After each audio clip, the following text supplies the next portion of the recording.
IPL নিলামে মুস্তাফিজকে ৯ কোটি ২০ লাখ রুপিতে দলে নিয়েছে কলকাতা নাইট রাইডার্স। আইপিএল ইতিহাসে বাংলাদেশি ক্রিকেটারদের সর্বোচ্চ দাম উঠল এবার। নাম উঠলেও দল পাননি তাসকিন।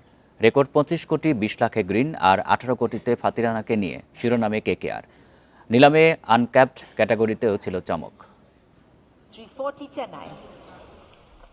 টি-20তে টাইগার ক্রিকেটের ব্র্যান্ড মুস্তাফিজ, জাতীয় দল ও সম্প্রতি আইএল টি-20 পারফরম্যান্সে আইপিএল নিলামে আগ্রহ ফিসকে ঘিরে। তাকে পেতে লড়েছে চেন্নাই সুপার কিংস ও কলকাতা নাইট রাইডার্স। ভিত্তিমূল্য ২ কোটি থেকে দাম বাড়তে থাকে, শেষ পর্যন্ত থামে ৯ কোটি ২০ লাখ রুপিতে।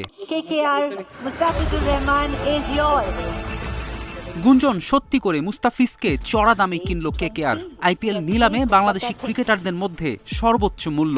এর আগে ২০১৮-তে সর্বোচ্চ ২ কোটি ২০ লাখে মুম্বাই খেলেছিলেন মুস্তাফিজ।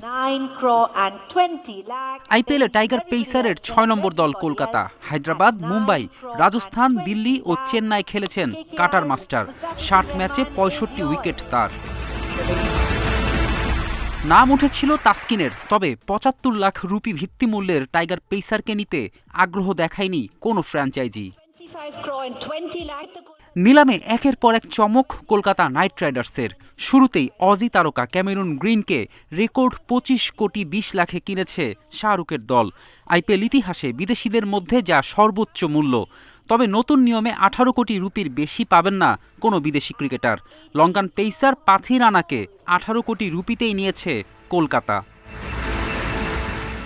অনভিষিক্ত ক্যাটাগরিতে অবাক করা দাম ওঠে ৩ জনের। প্রশান্ত বীর ও কার্তিক শর্মাকে ১৪ কোটি ২০ লাখে কিনেছে চেন্নাই সুপার কিংস। আর ৩০ লাখ ভিত্তিমূল্যের আকিব নবী ৮ কোটি ৪০ লাখে বিক্রি হয়েছেন দিল্লি ক্যাপিটালসে। ভারতীয় স্পিনার রবি বিষ্ণুইকে ৭ কোটি ২০ লাখে নিয়েছে Rajasthan Royals.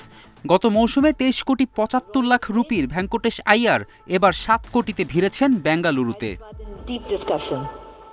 Windies allrounder Jason হোল্ডারের জন্য গুজরাটের খরচ ৭ কোটি রুপি, সমান ২ কোটিতে ডেভিড মিলার ও বেন ডাকেটকে কিনেছে দিল্লি ক্যাপিটালস।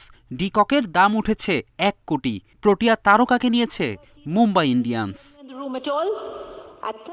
ফেরদৌস ইসলাম, ইন্ডিপেন্ডেন্ট নিউজ।